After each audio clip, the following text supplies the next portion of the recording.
Students, today we are going to start with a new chapter, that is separation of substances. We are going to learn about the mixtures. What are mixtures? Substance which are composed of two or more substances in any portion is called a mixture. If we have got any substance wherein two or three substances are mixed together, it will be known as a mixture. You can see a picture wherein you can see different colors in one bowl. This will be known as a mixture. Mixtures can be divided in two categories, the first being heterogeneous mixture. Mixture in which particles present can be easily seen. Over here you can see that all the three things that are present in the solution can be seen. The first, the upper part, you can see there is oil.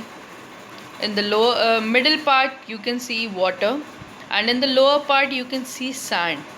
So we can see what all things are mixed in this liquid. So it will be known as heterogeneous mixture. Now the second being homogeneous mixtures. A mixture in which particles present cannot be seen easily.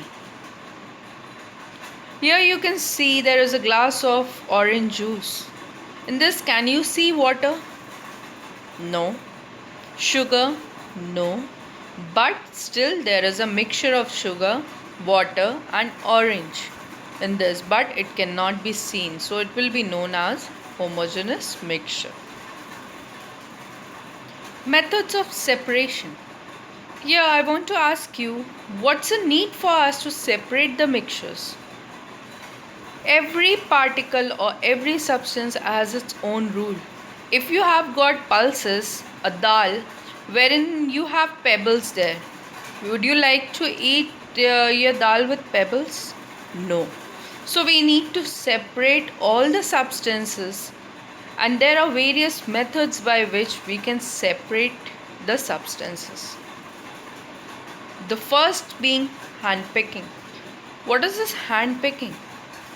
In your home, you must have seen your mother picking up pebbles or any kind of impurities from rice, pulses, gram seeds, anything.